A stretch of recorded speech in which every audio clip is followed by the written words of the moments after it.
Hello दोस्तों, इस video में हम बात करने वाले हैं डिपॉजिट एसेट ग्रुप के बारे में।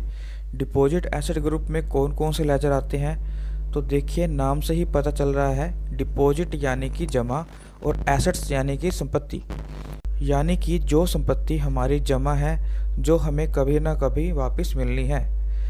तो देखिए दोस्तों, संपत्ति हम किस में जमा करवाते हैं? पैसे के रूप में ना।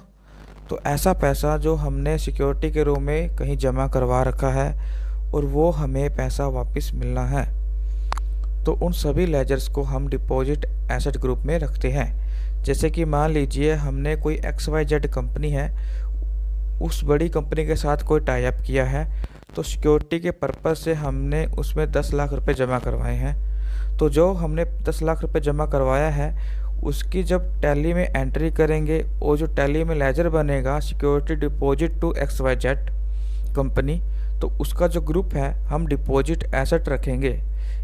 इसी तरह से अगर हम कहीं रेंट पर दुकान लेते हैं या कोई जगह लेते हैं, तो भी हमें कुछ पैसे सिक्योरिटी के पर्पज़ से जमा करवाने होते हैं। तो भी जो लेजर टैली में बनता है सिक्योरिटी डिपॉजिट फॉर रेंट या रेंट सिक्योरिटी, तो उसका जो हेड है, ग्रुप है, वो भी हम डिपॉजिट एसेट के अंदर रखेंगे।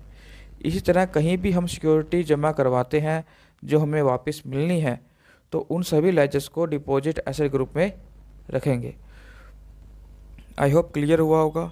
तो दोस्तों एक चीज़ और, जो डिपॉजिट एसेट ग्रुप है उसका जो नेचर होता है वो एसेट का होता है, यानी संपत्ति का, और इसलिए ये बैलेंस शीट की, और इसलिए हम इसको बैलेंस शीट की एसेट साइड में लिखते हैं, और टैली में भी आपको बैलेंस शीट की एसेट साइड में दिखेगा।